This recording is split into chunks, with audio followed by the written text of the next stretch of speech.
2 रुपए नहीं देते, तो सबसे बड़ा नुकसान मनुवादी नहीं हमारे लोग कर रहे हैं। ये ढाल का काम कर रहा है, मनुवाद तो पीछे से छुप के ये कार्यक्रम रोक रहा है, सरकार से कह के रोक रहा है, लेकिन काम ये करे। आज हमें पता है यहाँ जो बैठे हैं, यहाँ पर जो बैठे हैं ये गरीब लोग, इनके अंदर पीड़ा है, इनके अंदर दर्द है। यह दर्द शहरों में नहीं है। शहरों में दर्द होता तो निश्चित ही शहर के लोग आग लगाते और आप लोगों को यहाँ इकट्ठे होने की जरूरत नहीं थी। शहर वाले सिर्फ चापलूसी कर रहे हैं, सिर्फ दलाली कर रहे हैं। जिन्हें हम मुखिया बनाते हैं, यहाँ से समाज से निकालते हैं, जिन्हें हम मुखिया कहते हैं समाज का, वो गुलामी भाजपा और कांग्रेस की करते हैं। जिन्हें हम मुखिया समझते हैं और मुखिया बना देते हैं कि हाँ ये हमारे समाज के मुखिया हैं, लेकिन ये जाके जो चाटुकारता है, चापलूसी है, चमचाई है, वो भाजपा कांग्रेस के नेताओं के करते हैं। आज के आप लोगों को पता नहीं कि आज पूरे भारत में चाहे वह विधानसभा हो, चाहे वह लोकसभा हो, क्या वहां SC ST OBC और माइनॉरिटी के लोग नहीं हैं? लेकिन ये गुलाम है, ये गुलाम है। वो गुलामी का सिर्फ और सिर्फ यही कारण है कि इनको बता दिया जाता है कि तुम सिर्फ और सिर्फ अपनी बात करोगे, तुम अपने बच्चों की बात करोगे, तुम अपने लाभ की बात करोगे, तुम समाज की बात नहीं करोगे। जिस दिन समाज की बात करोगे उस दिन लात मार के विधानसभा से बाहर कर दिया जाएगा। ऐसे चाटुकार लोग जब वहां जाएंगे तो निश्चित ही संविधान खत्म होगा। तो साथियों, इस संविधान को बचाना है। अगर हमने संविधान को बचा लिया तो यही हमारे बाबा साहब की 65वीं परिनिर्वाण दिवस की बहुत अच्छी श्रद्धांजलि होगी। और हम चाहेंगे ये बच्चे आज लग रहा है कि कुछ नहीं, लेकिन मुझे पता है जब बाबा साहब ने अपने जीवन काल में कह दिया था, मानवर कांसीराम साहब ने कह दिया था कि 21वीं सदी हमारी है, अब बहुजन की बारी है, तो ये बच्चे ही इस संविधान को बचाएंगे, ये माता ही संविधान को बचाएंगी। क्योंकि किसी समाज का विकास देखना है, किसी समाज को विकसित करना है, किसी राष्ट्र को विकसित करना है, तो वहां की महिलाओं को देख लें। आज इन महिलाओं का मैं बहुत बहुत धन्यवाद करता हूँ, इन माता बहनों का चरण स्पर्श करता हूँ कि इनने आज यहाँ जो बैठकर मेरी बात सुनी, इन्होंने जो मुझे समझा, शायद निश्चित ही अब हिंदू धर्म से अन्य धर्मों से दूरी बनाएंगी, इस अंधविश्वास से दूरियां बनाएंगी। तो दूरियां बनाने का कारण यही है कि आज जब जब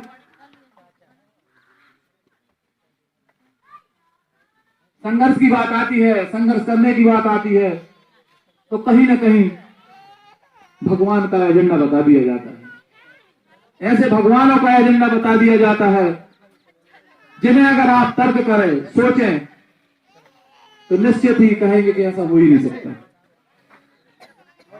कुछ लोगों ने कहा है, कुछ बुद्धिजीवियों ने कहा है, भेजने वाले ने भेजे के साथ भेजा है तो भेजे का इस्तेमाल करो, तर्क करना सीख लो। जिस दिन हमारे लोग तर्क करना सीख लेंगे उस दिन निश्चित ही हमारी गुलामी खत्म हो जाएगी। साथियों, आज मैं राजनीतिक बात करने नहीं आया था, क्योंकि बाबा साहब अम्बेडकर का आज परिनिर्वाण दिवस है, पुण्यतिथि का समय है, दुख का समय है। लेकिन बाबा साहब का जो अंतिम सपना था, बाबा साहब ने जो उद्देश्य हमें बताया था, आदर्श था कि भाई हमारा आदर्श, हमारा सपना सिर्फ एक ही है, वह है मास्टर की। शायद आप लोग समझते होंगे, बाबा साहब की उंगली का इशारा देखा किसी ने? देखा? बोला भैया माता है? नहीं, बाबा साहब की उंगली का इशारा है संसद भवन पहुंचने का, आगे बढ़कर संसद भवन पहुंचने का। जब उन्होंने कहा था राजनीतिक सत्ता वह मास्टर चाबी जिससे हर समस्या के ताले खोले जाते हैं। आप मंदिर मस्जिद ना जाकर सत्ता रूपी मंदिर में कब्जा करें, संसद पे कब्जा करें। तो आज हमें निश्चित ही राजनीति की बात करना होगी, हमें सत्ता की बात करना होगी। तो मैं क्षमा चाहूंगा, यह दुख भरे समय में मैं राजनीति की बात कर रहा हूं, लेकिन कार्यक्रम का जो आयोजन है वह एक राजनीतिक पार्टी के नाम से है, चंद्रशेखर भाई के नाम से है, तो मैं निश्चित ही करूंगा। मैं इन माता बहनों से निवेदन करूंगा, बूढ़े बुजुर्गों से निवेदन करूंगा। दादा लोगों ने 70 साल कांग्रेस को देखा, कांग्रेस ने क्या दिया? जहां खड़े थे वहीं खड़े हैं। 15 साल से भाजपा को भी देख रहे हैं, भाजपा ने खत्म कर दिया। अगर भाजपा सामने से मार रही तो कांग्रेस पीछे से मार रही। एक नागनाथ है तो दूसरा सांपनाथ है। हमने जिस पे विश्वास किया था, मानवर साहब ने जो एक मिशन बनाया था, मिशन के बाद जो एक पार्टी बनाई थी जिसको बसपा कहते हैं, बहुजन समाज पार्टी कहते हैं। बहुजन समाज पार्टी जब बनाई गई तो उसका उद्देश्य था बहुजन हिताय बहुजन सुखाय। लेकिन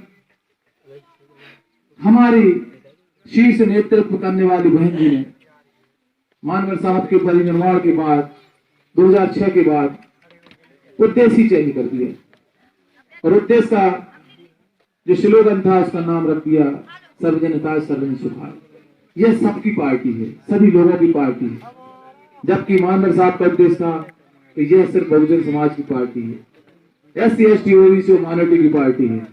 क्योंकि उनका जो उद्देश्य था वह यह था कि हम 85 हैं पर ये 15 हैं। जिस दिन हमारे 85 लोग इकट्ठे हो जाएंगे, 15 यथावत जैसे विदेश से आए थे भीख मांगते हुए वैसी भीख मांगेंगे।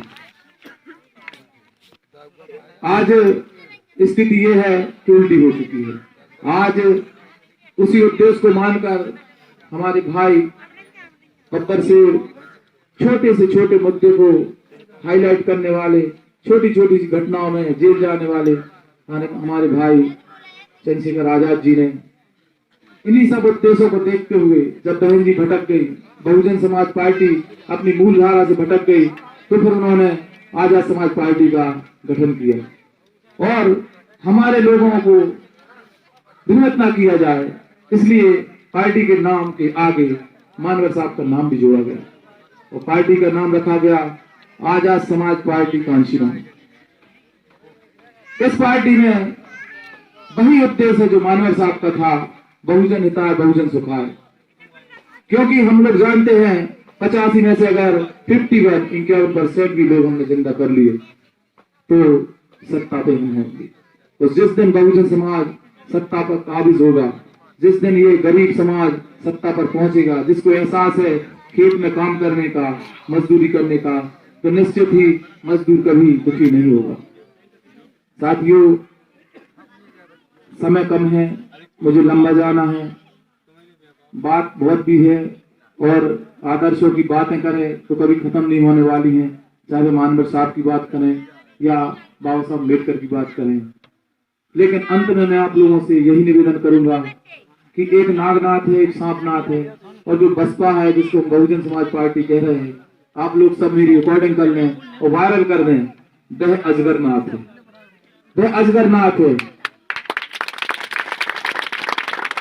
कांग्रेस और भाजपा तो डस रही है लेकिन बहुजन समाज पार्टी सीधा लील रही है, अजगर की तरह लील रही है हमारे बहुजन समाज को। तो इस समाज को बचाने के लिए चंद्रशेखर भाई और हम जैसे लोग अपने घर परिवार बीवी बच्चे छोड़ के निकल चुके हैं। क्योंकि जब मानवर साहब ने अपना परिवार, ने शादी नहीं की, उनने अपना पूरा जीवन निछावर कर दिया और बाबा साहब अम्बेडकर ने अपने 4-4 बच्चे निछावर कर दिए, 4-4 बच्चों की बलि दे दी, यहाँ तक कि उनके बच्चों को कफन भी नसीब नहीं हुआ। तो हम भी उन्हीं के बच्चे हैं, हमारे अंदर भी उन्हीं का खून है। हम बाबा साहब और कांशीराम साहब बनने की बात नहीं कर रहे, लेकिन उनके मार्ग पर चलकर उनके कारवा को जिंदा रखने की बात कर रहे हैं और हम लोग निश्चित ही रखेंगे। लेकिन उसमें हमें आप लोगों का साथ चाहिए, आप लोगों का सहयोग चाहिए। अगर आप लोगों ने साथ दिया, आप लोगों ने सहयोग किया, निश्चित ही आने वाला जो समय है, आने वाली जो तारीख है 2023 में मध्य प्रदेश में आजाद समाज पार्टी के बिना कोई सरकार नहीं बना सकता। क्योंकि जब चंद्रशेखर भाई आते हैं तो लाखों की भीड़ आती है और जब लाखों की भीड़ आती है तो अच्छे अच्छे राजा महाराजाओं के किले हिल जाते हैं। साथियों, मानवर साहब और बाबा साहब के उद्देश्यों को अगर हमें पूरा करना है तो निश्चित ही हमें सत्ता की ओर बढ़ना है। हमें दारू से, हमें मुर्गा से, हमें पैसे से अपनी वोट को नहीं बेचना है। लोग आते हैं, आने दो, देते हैं, ले लो, लेकिन वोट हमें अपने लोगों को देना है। और ये भी ना सोचें कि ये हमारा बंदा जीतेगा नहीं। संख्या दिखेगी, वोट दिखेगा, दबाव दिखेगा, उस दबाव के कारण सब कुछ होगा। आज मैं चुनाव हारने के बाद, जनरल से 3 बार चुनाव हारने के बाद पूरे प्रशासन पर मेरा दबाव है। मैं विधायक नहीं हूँ, हारा हुआ विधायक हूँ, लेकिन मेरा काम कहीं नहीं रुकता। जो दमोह है हमारे साथ में, प्रदेश में कहीं भी आप किसी भी प्रकार का काम हो मुझे याद कर सकते हैं। तो भीम आर्मी का उद्देश्य है कि हम लोग 100 डायल से पहले पहुंचेंगे, तो इसके लिए आप लोग आजमा सकते हैं। आज से आप लोगों को डर के नहीं रहना है। ये समझ लो, मैं कोमल नहीं, मैं चंद्रशेखर हूँ। मैं उनका एक छोटा सा कार्य करता हूँ और उन्हीं की आवाज में यहाँ बुलंद कर रहा हूँ कि आप लोगों पर अत्याचार अब नहीं होंगे। अगर आज ये नन्हे मुन्ने छोटे छोटे बच्चों ने मुझे यहाँ लाके खड़ा कर दिया है, तो निश्चित ही अत्याचार अब नहीं होंगे साथियों। और रही बात राजा महाराजाओं की, तो राजा महाराजाओं का ऑपरेशन तो 1950 में हो चुका है। अब राजा महाराजा ईवीएम से पैदा होते हैं, पेटों से नहीं होते हैं। हाँ, हमारे माँ बाप ने, हमारे बाबा साहब ने संस्कार दिए हैं, हम उनको फॉलो करते हैं, इज्जत करते हैं, मानते हैं। बड़े हैं आप, वरिष्ठ हैं, हम आपका सम्मान करेंगे, लेकिन सर पे नहीं बिठाएंगे। साथियों, मैं पुनः आप लोगों से अपील करता हूं और हाथ जोड़ के निवेदन करता हूं कि बाबा साहब के लिए सच्ची जो श्रद्धांजलि है वह यह है कि आज से मेरी माताएं बहनें बाबा साहब के संविधान को पढ़ें। नहीं पढ़ पा रही, मोबाइल है उसमें से देखें, सेकंड बाबा साहब अम्बेडकर मोबाइल है, उसमें से देखें और पढ़ें कि हमारे बाबा साहब ने आपके लिए क्या किया था। सती प्रथा हो, चाहे पर्दा प्रथा हो, विभिन्न प्रकार की जितनी कुरीतियां थी सब उनने खत्म की थी। तो हमारा निवेदन है कि आप लोग बाबा साहब को समझें, अंधविश्वास से दूर आएं और दूरियां बनाएं। जब आप बाबा साहब को पढ़ लेंगे तो निश्चित ही मुझे पता है कि सत्ता में पहुंचने की जरूरत नहीं, क्योंकि हमारे दादाजी पढ़े हैं, हम पढ़े हैं, तो हमने सिर्फ अपने बच्चों को पढ़ा, हमने खुद पढ़ पाया है, बच्चों को नहीं पढ़ा पाए। लेकिन आप लोग पढ़ गए, आप लोग समझ गए, तो आपने पूरे बच्चों को, पूरे परिवार को पढ़ा देंगे। तो आप लोग मेन मूल जड़, पानी भी पिएंगे। तो अंत में मैं यही कहूँगा और इन्हीं शब्दों के साथ अपनी वाणी को विराम भी दूंगा कि आप लोग आज से बाबा साहब के अनुयायी बने, बाबा साहब को पढ़ें। हमारा सबसे बड़ा ग्रंथ ये है, सबसे बड़ा ग्रंथ ये है। जय जय जय जय जय भीम, जय भीम, जय भीम, जय जय जय जय जय भीम, जय भीम, जय भीम। देश भी गीता और रामायण और कुरान से नहीं ना गीता से चलेगा ना कुरान से चलेगा, भारत चलेगा अपने संविधान से। ना गीता से चलेगा ना कुरान से चलेगा, भारत चलेगा संविधान से। बाबा तेरा मिशन अधूरा, हम सब करेंगे पूरा। बाबा तेरा मिशन अधूरा, हम सब करेंगे पूरा। साथियों, इन्हीं शब्दों के साथ मैं अपनी वाणी को विराम देता हूँ। जय भीम, जय जय जय जय जय भीम, जय भीम, जय भीम, जय जय जय जय जय भीम, जय भीम, जय भीम। कर रहा है कोई? हमारे सम्मानीय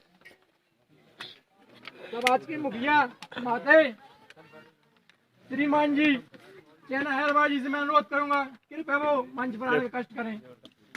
हमारे समाज के माते चैना हैरवा जी,